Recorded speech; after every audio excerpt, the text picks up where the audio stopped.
Hi guys, this is Khushbu and welcome to my channel BioSetu Bridging the Knowledge Gap. So आज के video में हम लोग vaccine और उसके मैकेनिज्म के बारे में बात करने वाले हैं कि किस तरह से ये वैक्सीन काम करता है और ये वैक्सीन होता क्या है। तो अगर आपने मेरे चैनल को सब्सक्राइब नहीं किया तो please do subscribe to my channel and don't forget to hit the bell icon to get the notification of all my lectures. Okay, so let's get started with this. So what is vaccine, सबसे पहले हम लोग उसके बारे में बात करेंगे कि ये वैक्सीन होता क्या है। तो वैक्सीन इज नथिंग बट हमारे बॉडी में हम जिस भी एंटीजन के अगेंस्ट, बैक्टीरिया या वायरस के अगेंस्ट हम इम्यूनिटी डेवलप करना चाहते हैं, हम उसी एंटीजन या बैक्टीरिया या वायरसेस को अपने बॉडी में डालते हैं और उसके अगेंस्ट इम्यूनिटी डेवलप करवाना चाहते हैं। लेकिन ऑब्वियसली वो जो एंटीजन हम बॉडी के अंदर डालेंगे वो नेचुरल फॉर्म में नहीं होगा, वो हम लोग या तो किल्ड फॉर्म में करके डालते हैं या एटेन्यूएटेड फॉर्म में डालते हैं या उसका कुछ सब पोर्शन डालते हैं जिसको हम सब यूनिट वैक्सीन का नाम देते हैं। इसके बारे में हम लोग दूसरे लेक्चर में डेफिनेटली बात करेंगे डिटेल पे।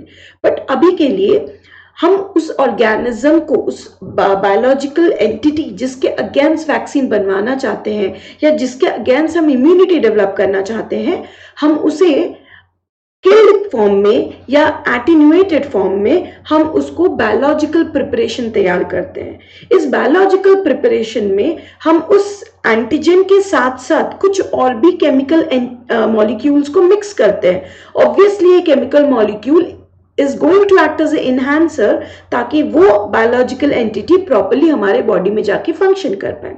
तो जब वो एंटीजन हमारे बॉडी में जाएगा या बैक्टीरिया या viruses is what I am calling as antigen, जब वो हमारे बॉडी में जाएगा तो हमारे बॉडी के इम्यून सिस्टम को वो प्रोवोक करेगा, एक्टिवेट करेगा और हमारा इम्यून सिस्टम उसके अगेंस्ट काम करना शुरू हो जाएगा, क्योंकि हमारा इम्यून सिस्टम को self non self recognition power है।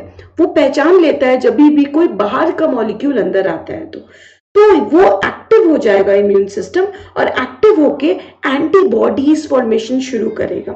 ये एंटीबॉडी उस बायोलॉजिकल एंटिटी एंटीजन को किल कर देंगे और हमारे बॉडी को प्रोटेक्ट करेंगे। और साथ ही साथ में हमारा इम्यून सिस्टम कुछ मेमोरी सेल्स बना करके स्टोर कर देता है। ये मेमोरी सेल हमारे बॉडी में प्रिजर्व रहते हैं ताकि जब नेक्स्ट टाइम सेकेंड एक्सपोजर हो सेम एंटीजन का, सेम बैक्टीरिया का, सेम वायरसेस का, नेचुरली दैट इज उनके full blown disease causing performance के साथ, उस उनके स्ट्रक्चर्स के साथ जब वो हमारे बॉडी में नेचुरली एंटर करे तो हमारे बॉडी के पास ऑलरेडी मेमोरी सेल प्रेजेंट होगा, उसे किल करने के लिए वो एंटीबॉडी बना पाएगा और उसे किल कर देगा सच दैट वो कोई मेजर रेप्लिकेशंस नहीं कॉज कर पाए। सो वैक्सीन का आइडिया यहीं से आया कि vaccine is a system which help us to give protection to our body ताकि हमारा बॉडी फाइट कर पाए किसी भी माइक्रोब से when it enters inside a body. Okay, so vaccine is a biological preparation. हम लोग इसे इसीलिए टर्म देते हैं बायोलॉजिकल प्रिपरेशन का, because we are using biological entity along with chemical entities. हम उसमें बायोलॉजिकल पार्टिकल्स को ऐड कर रहे हैं और हम इंटेंशनली वो बायोलॉजिकल पार्टिकल को अंदर डाल रहे हैं। बट ये biological particle is not in its active form, वो एक्टिव फॉर्म में नहीं है, वो अपने एटेन्यूएटेड फॉर्म में है या किल्ड फॉर्म में है। एटेन्यूएशन का मतलब होता है या तो आप उसको वीक कर दीजिए, अगर आप कोई बैक्टीरिया को अंदर डालना चाह रहे हैं या वायरस को अंदर डालना चाह रहे हैं तो हम उसको क्या कर देते हैं, कमजोर बना देते हैं, वीकेंड कर देते हैं, अधमरा कर देते हैं और फिर उसको यूज कर सकते हैं to use as a vaccine, या उसको हम किल करके यूज कर सकते हैं एज अ वैक्सीन। ओके, तो ये बायोलॉजिकल प्रिपरेशन हम लोग बनाते हैं। ये जो सिस्टम ऑफ वैक्सीनेशन है इसको हम एक्टिव एक्वायर्ड इम्यूनिटी बोलते हैं। एक्टिव एक्वायर्ड इम्यूनिटी क्या होता है? There are two kind of immunity, active immunity and passive immunity. Active immunity is the type of immunity जब हमारा बॉडी खुद एंटीबॉडी बनाता है, एक्टिवली पार्टिसिपेट करता है बेसिकली जब एंटीबॉडी बनाने में, तो उसे एक्टिव इम्यूनिटी हम बोलते हैं। बट वही अगर हम बात करते हैं पैसिव इम्यूनिटी का, सो what is this passive immunity? Passive immunity is nothing but जब हमारे बॉडी को हम बना बनाया एंटीबॉडी दे देते हैं तो वो पैसिव फॉर्म ऑफ इम्यूनिटी होता है, जिसमें हमारा बॉडी का इम्यून सिस्टम एक्टिवली पार्टिसिपेट नहीं कर रहा है एंटीबॉडी बनाने में। जैसे फॉर एग्जाम्पल मदर से बच्चे में, माँ से बच्चे में एंटीबॉडी जाते हैं ड्यूरिंग जब पार्चुरेशन होता है उस समय थ्रू प्लासेंटा कुछ एंटीबॉडी मदर से बच्चे में जाते हैं। Through milk that is colostrum, जो पहला दूध होता है माँ का, उसके थ्रू कुछ एंटीबॉडीज माँ से बच्चे में ट्रांसफर होते हैं। तो ये फॉर्म होता है पैसिव वैक्सीनेशन का, जिसमें पैसिव इम्यूनिटी हम प्रोवाइड करवा रहे हैं, माँ से बच्चे में एंटीबॉडी का संचार करवा रहे हैं। ये पैसिव फॉर्म ऑफ इम्यूनाइजेशन होता है। एक्टिव फॉर्म ऑफ इम्यूनाइजेशन में हमारा बॉडी से हम खुद एंटीबॉडी बनवा रहे हैं, उसको एंटीजेंस के साथ एक्सपोज करके। एक्वायर्ड इम्यूनिटी इसलिए हम इसको बोलते हैं क्योंकि this is acquired immunity, this is being acquired by our immune system to participate and to form antibody. Okay, so this is what is vaccine. अब ये वैक्सीन जब भी वैक्सीनेशन स्ट्रैटेजीज, वैक्सीनेशन ड्राइव जब भी होता है तो ये हम लोग वैक्सीनेशन प्रिपरेशन होता है। अभी आप देख रहे होंगे बहुत सारे वैक्सीनेशन स्ट्रैटेजीज में हम देखते हैं what are the different constituent other than the active ingredient, that is जो बायोलॉजिकल पार्टिकल का हम बात कर रहे हैं, जिसको हम एक साइंटिफिक लैंग्वेज में इम्यूनोजेन्स बोलते हैं। इम्यूनोजेन इज नथिंग बट वो मॉलिक्यूल जो हमारे बॉडी के इम्यून सिस्टम को प्रोवोक करने का कैपेसिटी रखता है, एक्टिवेट करने का कैपेसिटी रखता है। So that active ingredient is the main part obviously of the vaccination system, but ये अकेला नहीं दिया जाता है, इसके साथ कई सारे और मॉलिक्यूल, केमिकल मॉलिक्यूल्स को मिक्स किया जाता है। जैसे for example adjuvant, which may और may not be added, obviously it's not always कि एडजुवेंट ऐड होगा ही होगा। Adjuvant is nothing but add करने का मतलब जो इनहैंस करता है एक्टिविटी ऑफ इम्यूनोजेन को, उसको हम एडजुवेंट बोलते हैं। जो लो इम्यूनोजेन को हाई इम्यूनोजेन में बदल देता है उसे हम एडजुवेंट बोलते हैं। ये एडजुवेंट कभी वैक्सीन में डाला जाता भी है या किसी वैक्सीन में नहीं भी डाला जाता है, based on obviously what kind of vaccination strategies we are using.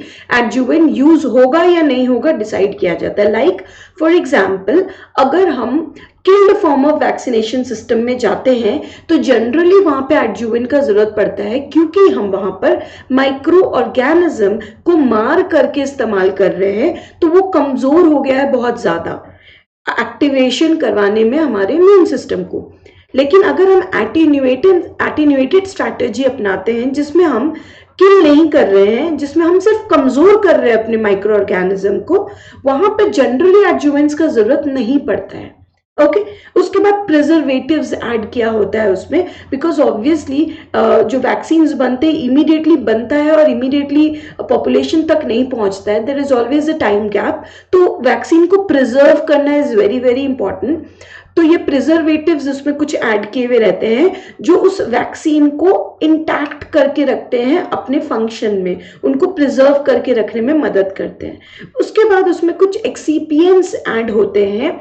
Excipients is basically bulkiness of vaccine को बढ़ाने का काम करता है, क्योंकि वैक्सीनेशन में जो एक्टिव इंग्रेडिएंट और द मेन इंग्रेडिएंट जो होता है इम्यूनोजेन, उसकी मात्रा बहुत कम होती है, लेकिन हमें बल्कि अमाउंट चाहिए ताकि जब हम डिलीवर करें उस वैक्सीन को, जब हम बॉडी में उस वैक्सीन को डालें तो एक अच्छा अमाउंट रहे ताकि वो साइट ऑफ एक्शन पर जल्दी पहुंच पाए। तो इसलिए bulking of vaccination is done by these excipient, जिसमें अमीनो एसिड और भी कई तरह के केमिकल होते हैं। साथ ही साथ में ये एक्सीपिएंट स्टेबलाइजेशन में भी मदद करते हैं, एक्टिव इंग्रेडिएंट को स्टेबलाइज करके रखने में भी मदद करते हैं। तो ये सब मिलकर के हमारा वैक्सीन बनता है। ओके, तो ये था हमारा कि वैक्सीन होता क्या है। अब हम आते हैं कि ये वैक्सीन काम कैसे करता है। So how this vaccine work is definitely a very interesting mechanism. और ये वैक्सीन कैसे काम करता है इज बेस्ड ऑन हाउ हमारा बॉडी नेचुरली काम करता है। हमारे बॉडी का ये नेचुरल फिनोमिना होता है कि जब हमारे बॉडी में कोई भी एंटीजन अंदर आता है, कोई भी मॉलिक्यूल अंदर आता है, हमारी बॉडी का इम्यून सिस्टम एक्टिवेट हो जाता है। सो हमारे बॉडी में प्रेजेंट बी सेल एक्टिवेट हो जाते हैं और उनके सरफेस पे प्रेजेंट एंटीबॉडी उस एंटीजन से बाइंड करते हैं।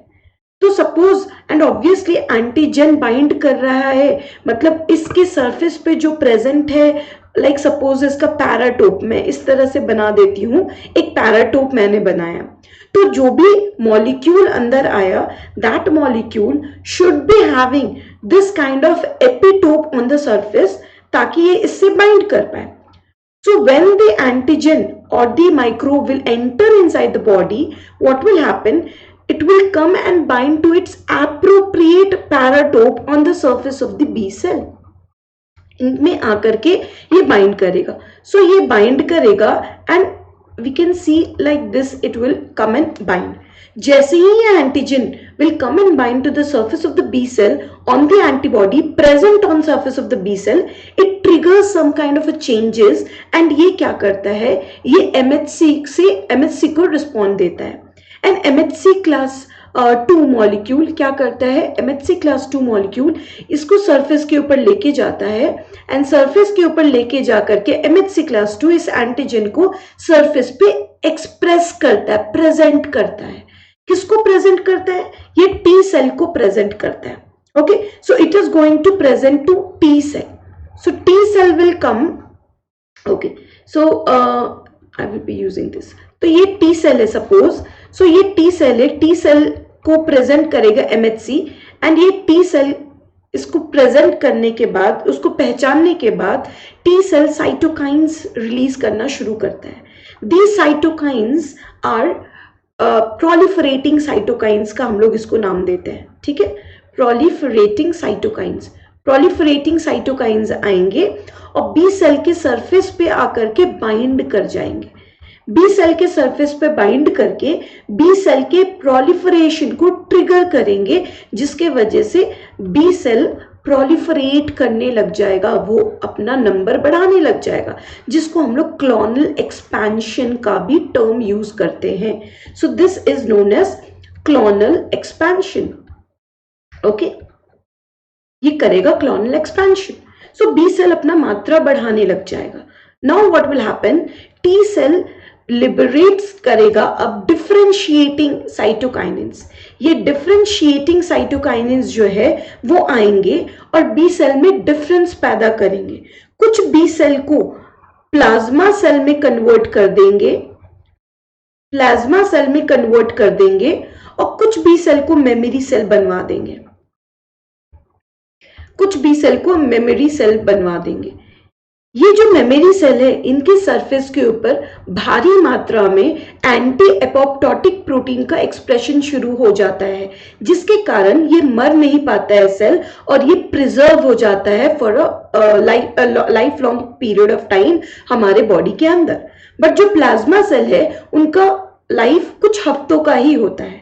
ये प्लाज्मा सेल अब एंटीबॉडी सिक्रीट करेंगे स्पेसिफिक फॉर दिस एंटीजन, और ये एंटीबॉडी जा करके एंटीजेंस जो हमारे बॉडी में आया था उससे बाइंड करके उसको किल करने में मदद करेगा और हमारे बॉडी से इन्फेक्शन को हटा देगा। बट इन्फेक्शन उस टाइम पर जो हमारे बॉडी में हुआ उसके साथ तो उसने डील कर लिया, साथ ही में उसने मेमोरी सेल भी बना लिया। ये मेमोरी सेल अब क्या होगा, when second time same antigen will enter inside a body, that second time this is going to help to generate antibody immediately within 2 to 3 days, और वो फाइट करेगा उस इन्फेक्शन से। सो यही वैक्सीन का काम होता है।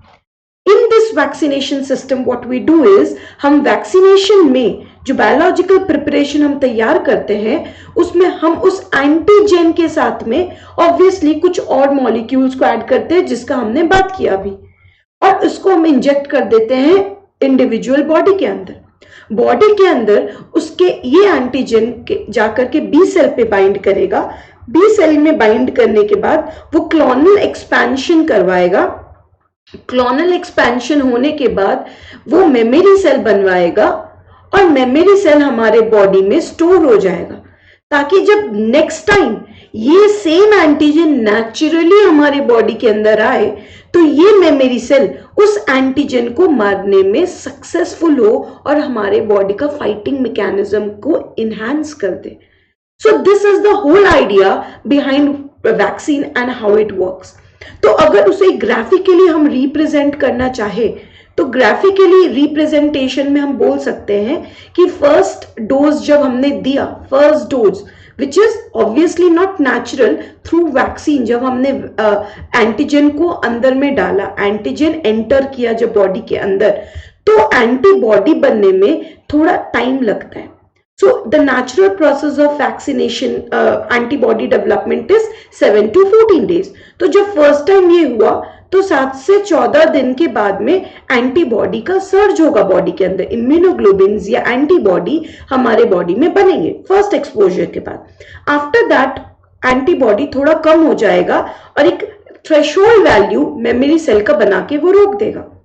फिर सेकेंड टाइम जब सेकेंड एक्सपोजर होगा which is a natural exposure, तो हमारा बॉडी तैयार था इस नेचुरल एक्सपोजर के लिए, क्योंकि हमारे बॉडी में मेमोरी सेल्स थे जो immediately with in 2 to 4 days ये काम शुरू करेगा और एंटीबॉडी का सर्च करवाएगा एंड इफेक्टिवली हमारे बॉडी को फाइट करने में मदद करेगा उस पर्टिकुलर एंटीजन से. So this is about vaccine and how it works. Next video lecture में हम लोग बात करेंगे कि ये what are the different strategies of vaccination system. हम कैसे वैक्सीनेशन बनाते हैं, क्या क्या चीजों को लेकर हम वैक्सीनेशन स्ट्रैटेजी डिराइव बना सकते हैं. सो इन सारी चीजों को लेकर के नेक्स्ट वीडियो मैं डालूंगी. So definitely this is going to be a series of lecture on vaccine, क्योंकि बेसिकली फर्स्ट हमें वैक्सीन को समझना होगा, then only we can talk about COVID vaccines. तो this is going to be a series of videos in which we will be understanding about vaccination. Okay, so अगर आपको lecture अच्छा लगा तो please do like and channel को subscribe नहीं किया है तो please do subscribe to my channel and don't forget to hit the bell icon. Okay, see you in the next video. Till then take care, bye bye, have a great day.